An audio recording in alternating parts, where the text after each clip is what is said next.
I was like 10, back in 1986, sitting in the back seat of a car staring up and out the rear window at the sky. I saw something strange and just watched it as we drove until it was out of sight. Mentioned it to my friends that I saw something weird. Friend's little brother says, "Me too," starts to describe it. I told him to stop, don't say anything else. I had us both, in different rooms, draw what we saw. Our pictures matched up in detail perfectly. It was a round disc with what looked like three smaller round discs behind it, and it looked like they were attached by some type of line. Chain, hose, who knows? Technically, it's a UFO, because even today, I've never seen anything similar to it. Me and another classmates saw some glowing V-shaped objects in the sky. They were on a triangle formation and remained immobile for a while until they vanished when cloud passed under them. This was back in the 90s in Mexico. Alrighty, I saw a jellyfish cargo net thing. I was driving home and took a shortcut through a residential area. Was driving at around 15 miles per hour. I look up and I see this thing. It was very, very high in the sky, yet I could make out all the details. So I imagine this thing had to be pretty effing big for it to be able to see it in such detail from the ground. It looked like a cargo net or one of those orange plastic barrier net things you see around construction sites or landscaping jobs. Only it looked like it was made from the same gelatinous pink material jellyfish are made out of. It was moving around in a very organic way, like it was alive. The light was catching it in weird places, making it sparkle and glisten in the sky. It was just up there, wiggling around. It wasn't falling, wasn't gliding. It was just sort of dancing like it was underwater, flowing around and whatnot. Don't know what it was, but I've never seen anything like it. Jellyfish Skynet. A year ago, I was in Midland, Ontario on vacation. It was night, and my boyfriend's stepmom called us outside to look at something. We ran out to the lake and saw a bright orange light, very, very high up in the distance. It was so bright, it was lighting up the lake. At first, we thought it was a flare, except we felt very uneasy about that theory, since it stayed in the sky for at least 40 minutes. And then another orange light appeared. It hovered below the other spot for a bit. They got really close and then vanished. This was my first and only encounter witnessing a UFO. Many other people on the beach saw it as well. It was incredible. I was tripping mushrooms with my buddy Cameron in Ohio, and we saw a UFO hovering over my pine trees in my backyard. Still feels like a dream recalling it. And I had a video of Cameron talking about it, but now the file is corrupted. Like 10 years ago, I was chilling with my friend at my mother's house when I hear my mother calling my name to come upstairs. Came upstairs not knowing why my mom called me, and when I walk in my room, she's standing in front of my window looking outside.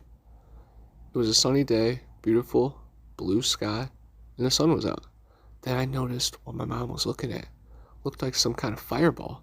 Kind of looked like a second sun, but smaller, and not that far away as the sun is. Before I realized what I was looking at, I was a bit shook, and before I could call my friend to come watch with us, it kind of imploded and was gone in a second. Never saw anything like that again. Was a child eating cereal, watching my Saturday morning cartoons, turned right to casually look out our window for a second, turn back on the TV. Then I realized something in the distant sky, just hovering. Looked a bit like a gray disc with a few bits attached to it, so quickly turned back to the window to look at it. The object suddenly shot across the horizon, and I never saw it again. Based on how far it was, it must have been moving stupidly fast to do this. Always get a weird tingle in my neck when I talk about this story. I was about 13, and my dad was in the backyard and calls out, "Hey, coffee box, you want to see a UFO?" I go outside and he points up to the sky. I see a little shining dot, silvery, metallic color. Seems like it's far away, but there's nothing nearby to compare it to. It swoops around like crazy in the sky, making hairpin turns and acting like it has very little mass. It's also fading in and out of its visibility. I watch it for a few minutes, and I'm actually starting to get a little bored when it finally disappears. Both me and my dad look at each other. He kind of shrugs and says, "Well, that was weird." And I say, "Yeah." I go back inside the house, go back to playing video games. It was summer 2012. I was a young pilot, late afternoon flight over the Cherokee National Forest in East Tennessee.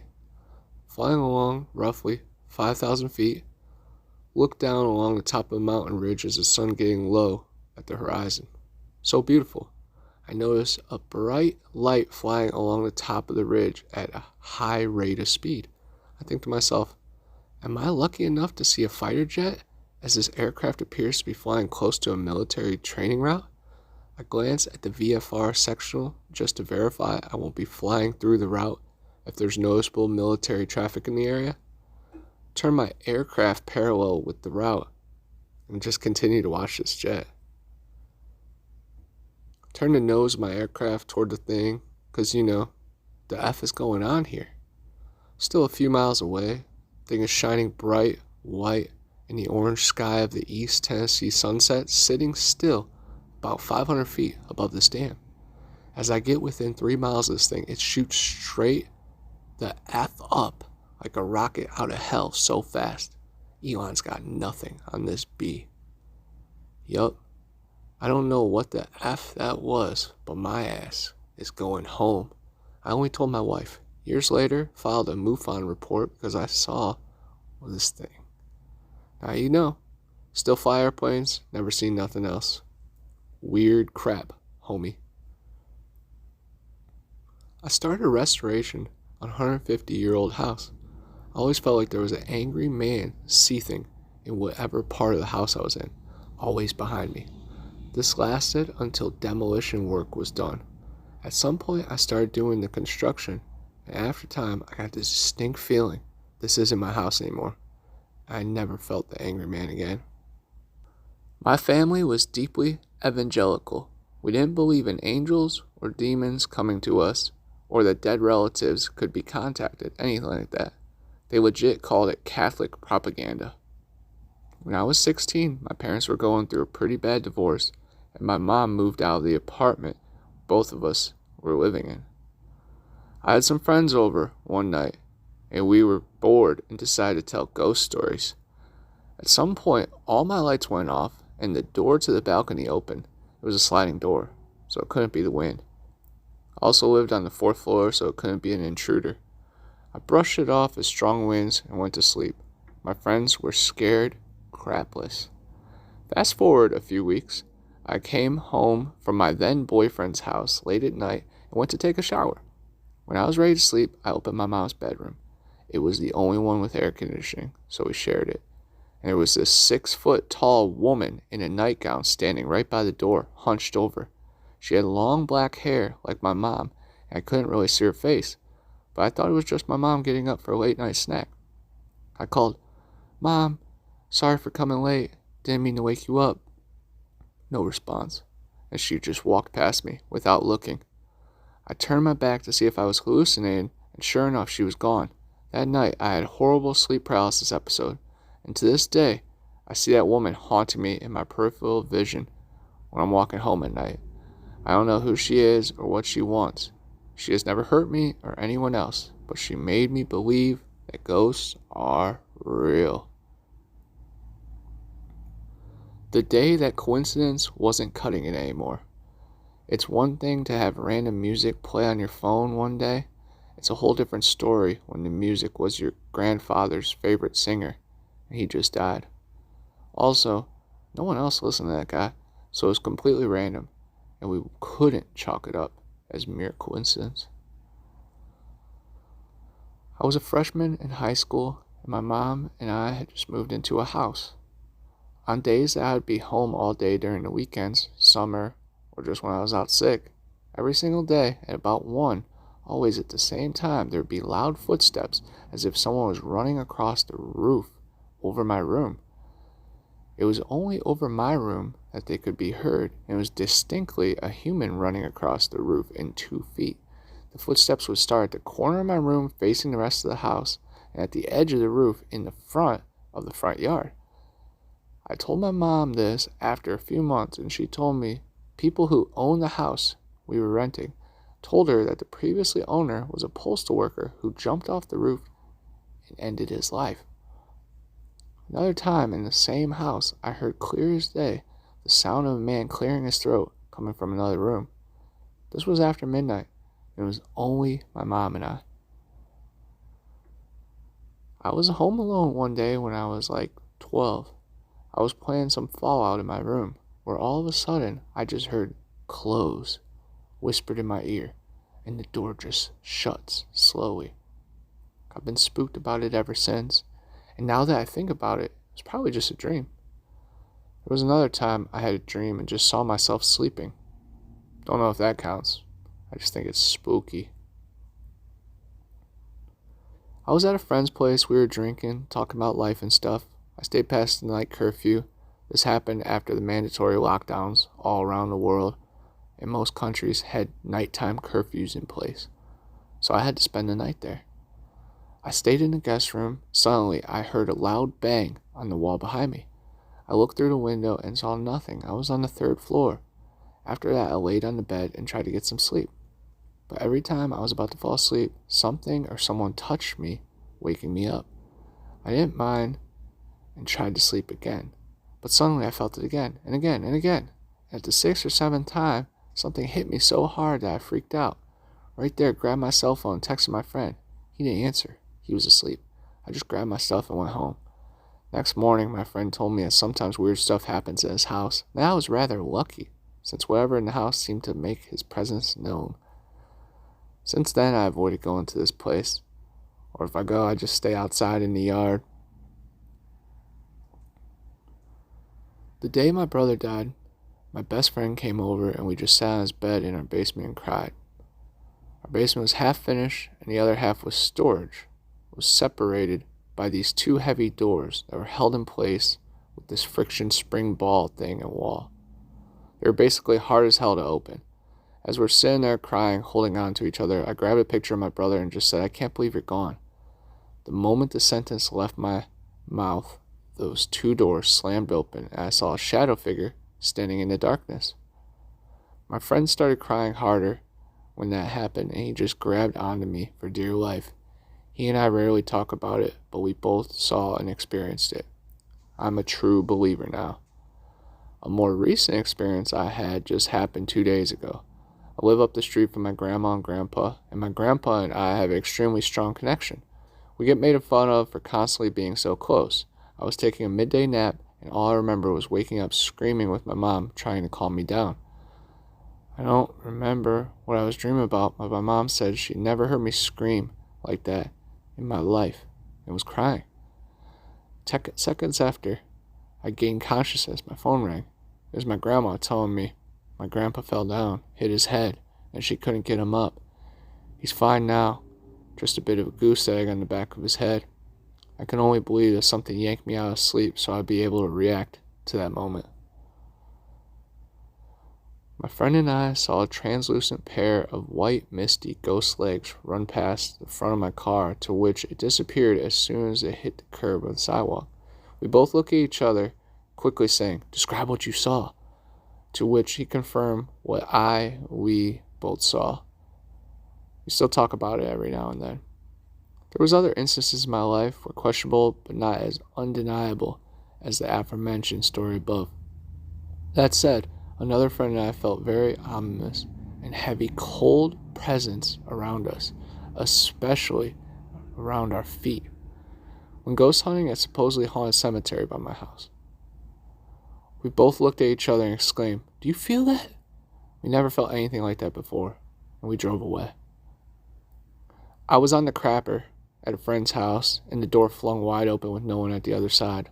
What makes this questionable was the door was quite a heavy one, needed some pushing to get it open. That and my friend and I were both the only ones at the house at the time. It's impossible to move around the house without the floorboards squeaking even a bit.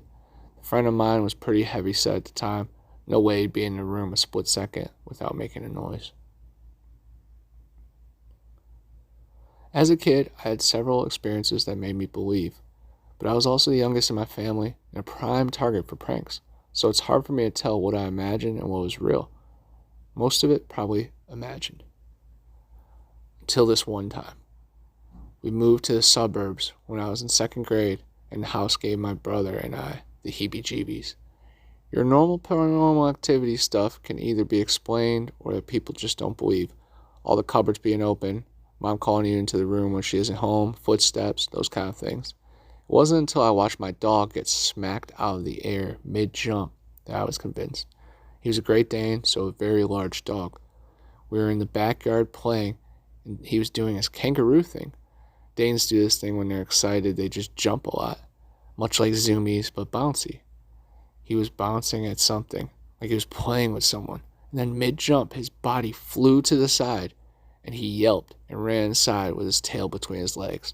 The other two dogs followed, tails tucked, and my friend and I were just left standing there, like WTF just happened. He had a heart attack in the same spot 1 year later and died. In the Gulf of Aden, having been at sea for a while and with absolutely blistering heat, I heard my nickname called 3 times, clearly and loudly. It was my first time with this particular crew, and none of them knew my nickname. My best guess is dehydration and stress, but I'll never forget it. Spent a lot of time sailing commercially in the Irish Sea. On night watch, you are always acutely aware of everything around you due to the silence and darkness. Some of the sounds you hear are deeply unsettling. I remember on a perfectly still night just hearing a gentle knocking noise coming from what seemed to be the outside of the hall at the waterline. No idea what it was, but it freaked me out all shift. Granddad was a chief in the Navy, Dad is a merchant marine, and I'm a sailor right after my first tour. Me and Granddad are both medical, so we have some ghost stories. One of his stories was a case of mass somnambulism, sleepwalking, on the USS Roosevelt that he documented but was never publicly addressed or explained back in the 60s. Sleepwalking is dangerous not only because of the risk of injury, but because of the implications of underlying issues like night seizures or sleep apnea. A few dozen people sleepwalking a month is not unheard of on a carrier, but apparently in a 3-month period there was over 400 individual cases from over 100 sailors, from lower enlisted to senior officers, that were reported independently. These people came from all over the carrier, and he said he couldn't find any link to them. He was tasked with recording, but was never briefed on why it was happening, what caused it, or why it stopped. It was just dropped. Our speculation is drugs or government testing, but we'll never know for sure. That's one of my granddad's stories. One of mine was on a small buoy, a smaller ship, that was getting rough turbulence while underway in the Pacific. I swear we went into some kind of Bermuda Triangle crap because we got into the super calm part, I'm assuming the eye or some crap. I'm not a meteorologist, and it felt like an out-of-body experience, like the world paused and everything kind of became quiet and ringing like tinnitus for what felt like at least half an hour. And then suddenly, it all came flooding back, like being forced back into my body and being aware. It was still being calm, and we'd only felt the calm for maybe a few minutes, but I talked to some of the guys afterward, and they felt something similar. At the calm point, some said they felt high. I wouldn't know about it. One of our lieutenants said he felt like he passed out and woke up like sleepwalking. It was a surreal, shared experience. Doc on the ship, our corpsman chief, said it was probably some pressure drop that made us feel disoriented though. We joked. We all got abducted for a minute and returned. My dad said his shipmate saw a dancing woman on top of the waves all the time. Flew helicopters in the Navy for a few years. On my first deployment to Southeast Asia, I was flying over the Sea of Japan and saw a large pulsing aura of red light far enough below the surface that I could not make out a source. We were 30-ish miles away from shore and had not been briefed on any assets in the area that might make something like that make sense. No erroneous indications on instruments or radio chatter, just slow, steady, pulsing red light. We saw it, circled it a few times, made a note of the time and location we encountered it, and my crew chief asked if I wouldn't mind getting the hell out of there. So we finished our transit, and I made a note of everything in my debrief. I passed it on the chain of command, but they basically wrote it off as some kind of visual phenomenon we had from a long day of flying in dry suits. It had always been hard to imagine our entire crew hallucinating the same thing. Sailed on tall ships for a good while, among other things.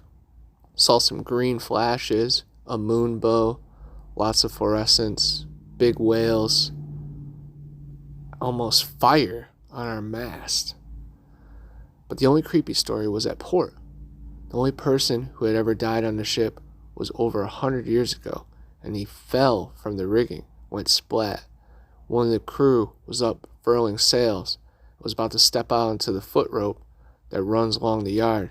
He said he got an overwhelming urge not to step on it and felt a tug on his harness keeping him from stepping out. He was so freaked out, he kept the other two guys behind him from getting on the line as well. The other guys started getting a really bad feeling too. Then they decided to check out the foot rope. Been looking like it's degrading on the inside, even through the outside, looking mostly fine. The line probably would have snapped as they climbed there, and they would have fallen. Pretty much free climbing till you get to a stopping point. Distress flares in the middle of the Indian Ocean sailing Nigeria, Japan at night when I was third mate.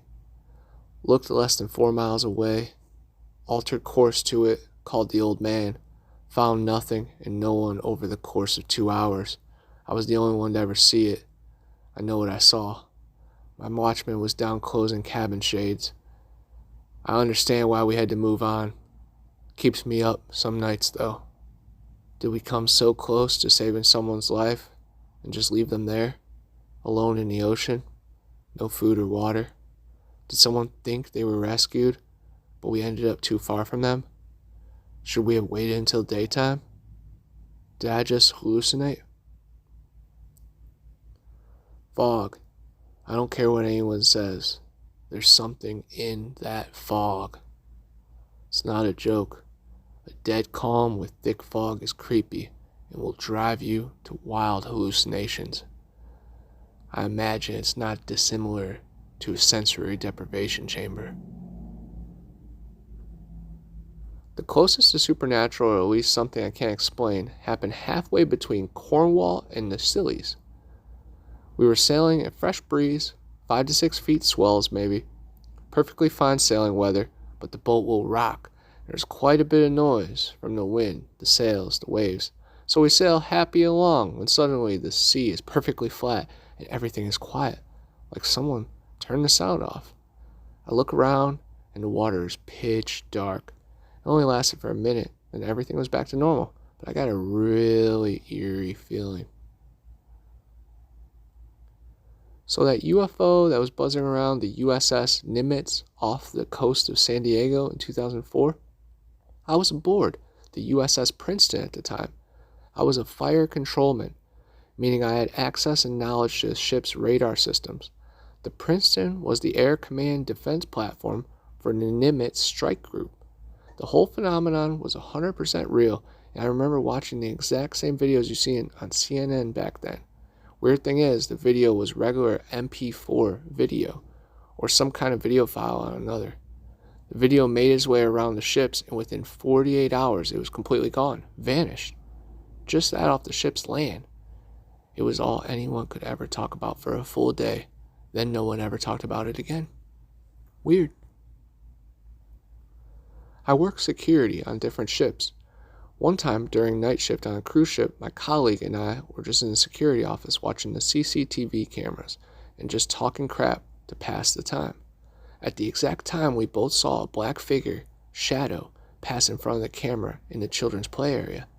We both got super freaked out, but kept watching the other cameras in the vicinity to see if it passed by those, as if it's the only way it could go from where we saw it. There's no way it could leave the area without passing by one of the cameras. It never did, so we went to the area to check and obviously found nothing. Afterwards, we went back to review the footage and didn't see the shadow moving in the camera again, even though we both saw it the first time in the live feed. Needless to say, we both started avoiding the kids' area at night. A lot of death happens at sea. When I was forward lookout, I saw a ball-type object bouncing right to the left of the horizon. Definitely no satellite, nor a planet or star. I'm not sure what it was. It bounced like, say, a ball would. It was kind of a weird experience. If I remember right, it was somewhere near Australia. It was about 7 years ago. From down in the engine room, the ship makes a lot of noise, even when it's not moving. Sometimes those creaks, groans, and bangs can have a lot of sound, like voices. Another example that freaked us out, when the whole engine team heard the same long, low moans all day. None of us knew where they were coming from, till the deck officers told us we had some whales beside us most of the day in Alaska. For something genuinely creepy, every contract I've done since I was a cadet, at least one person has died on the boat. That's 8 years, and at least 2 people a year. I only worked as a walk-off cabin attendant, but the old sea dogs always had their far-fetched stories to tell. The engineer telling us about watertight doors told us a story that happened to him on another ship at the same company he used to own, but was decommissioned and scrapped in 2011. These watertight doors separate the different bulkheads, underwater compartments that stop the whole ship from sinking if there is a hole in the hull. Think about the metal doors that slid down the engine room in the Titanic. These doors are always closed. To get to compartment, there's a lever that you pulled and the door opened. You would step through, and as soon as you let go of the lever, the door will close. For the safety of the ship, it would close tight shut, even if there was a person blocking it. On this older ship, there was an engineer who tripped and was crushed to death by one of these doors. Years later, this engineer told me this story, tripped and fell, and the same door was about to be crushed in the same way, but just before it killed him, it stopped and opened again. I crewed on a tall ship, and we were anchored with a bunch of others in harbor. We had to take shifts at night because it was an old boat and did weird things. I was on shift of the little steering cabin when I heard someone running around the deck. I thought it was one of the other crew, so I poked my head out and told them to knock it off. They kept running, and I was afraid they'd slip, so I followed them. We went around the whole ship twice before I caught up with the shapeless shadow, which stopped and flew directly up in the air. Convinced it was a prank, I walked back to the end of the boat. When I saw we drifted on anchor, we were almost under the bow of a much larger ship. I called the rest of the crew, and we sorted it out, but I might not have noticed until too late if it weren't for the weird shadow. Had lots of auditory hallucinations. You're all alone in the middle of the ocean, and you hear your name being called all the time. Or you're down below and hear someone running on the deck. When I was a roving patrol on a submarine, I always thought I saw someone walking parallel to me down the missile compartment, upper level. If I was on the port side, I saw them on the starboard side, and vice versa. I always chalked it up to pipes and valves, creating weird shadows. Additionally, it felt heavy, on the level like there was some sort of presence, the feeling you get when someone's watching you. I never told anyone, and one day, a few weeks into patrol, one of the other rovers asked me if it felt weird up there. He specifically said he saw someone up there, just like I had. We shared stories and then talked to the third rover, and he said, I only go up there to do my rounds every hour, then I get the F out of that haunted level. I was a sailor in the Navy. While I was on lookout duty on the bridge at night, a dude walked and stood beside me, breathing hard. I was looking out at sea and I was blocking the stairs going down, so I turned around to whisper, "Sorry." And what do you know? There's no one. I was tired, so I chalked this up to hallucination. But it felt real. We were in the South China Sea. When I was around 5, my aunt got diagnosed with cancer, so my mom left me and my dad's for over a month to be able to care for her 24/7. One night, I woke up crying and asked if my mom came with my aunt. When my family questioned me, I said, my aunt came to say goodbye and that she loves me and will take care of me. But did my mom come with her? I miss my aunt. 5 minutes later, the phone rang and it was my mom telling us that my aunt had just passed. My biological dad lives in a creepy old farmhouse he renovated. I was helping him build out the office late one night. He went to the bathroom and I kept plugging away. I was on the floor and set my hammer down. I felt something, a presence, and looked to where I thought someone would be. Nothing. I reached back for my hammer. It was out of arm's reach, maybe 5 feet further, where I set it down. I hadn't moved at all. He comes back after he's finished and I tell him what had happened. He laughed and said, "The little girl must be playing with you." Little girl, what? He then tells me that every now and then he hears a little girl laughing and has even seen her. She's always wearing the same pair of overalls and just kind of wanders around upstairs. I'm not one to believe in paranormal experiences, but I have no explanation other than the little girl ghost just wanted to play.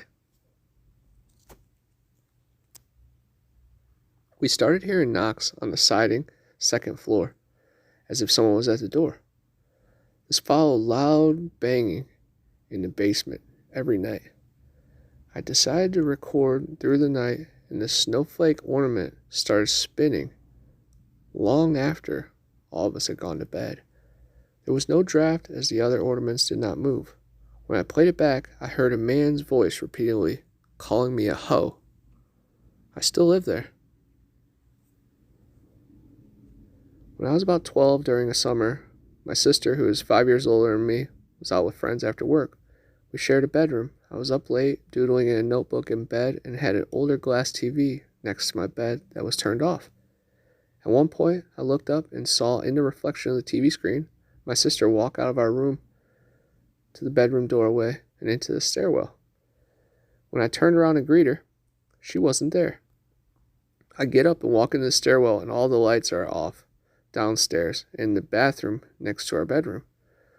So I think she must have ran downstairs really fast and headed down myself to find no one again.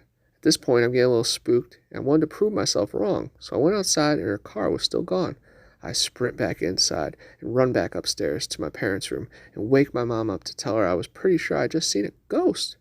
She was too tired to do much for it, and I went back to my bedroom, petrified.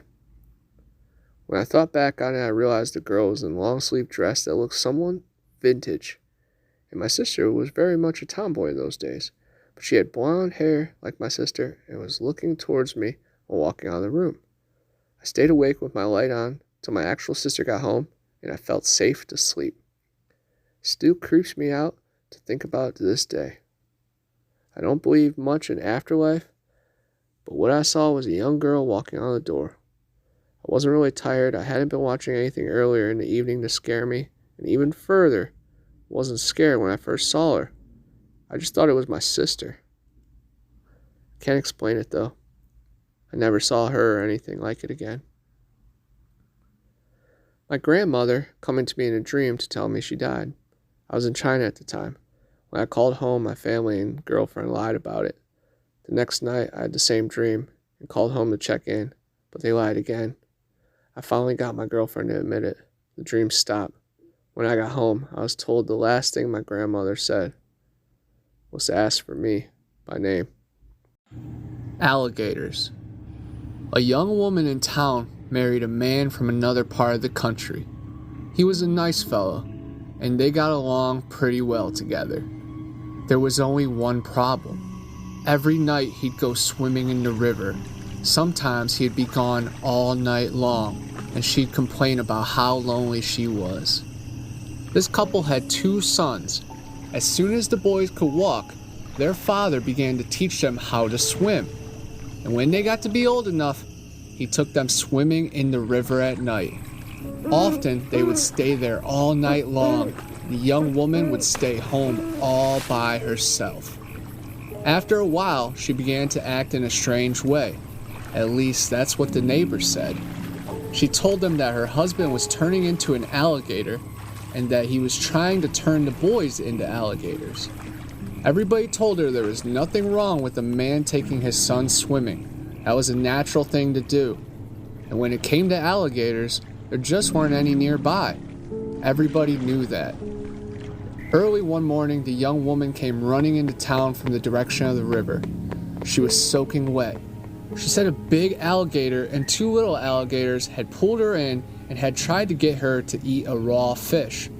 They were her husband and her sons, she said. They wanted her to live with them, but she had gotten away. Her doctor decided she had lost her mind, and he had her put in a hospital for a while. After that, nobody saw her husband and boys again. They just disappeared. But now and then, a fisherman would tell us about seeing alligators in the river at night. Usually it was 1 big alligator and 2 small ones, but people said they were just making it up. Everybody knows there aren't any alligators around here.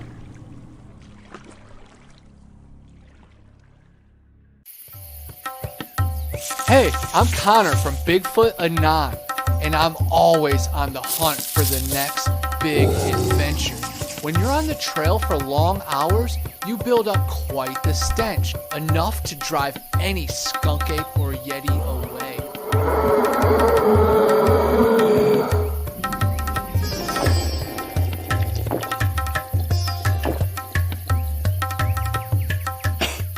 Luckily, I'm on the quest now for the solution to all my problems.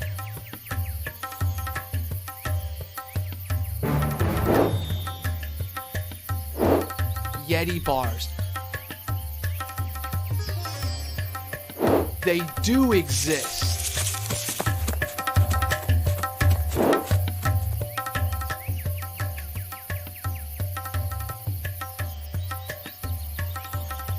Available in tons of different scents and fragrances. Check out YetiBars.net for more and use my code BA10 for a special offer. Clean like a beast. Yeti Bars!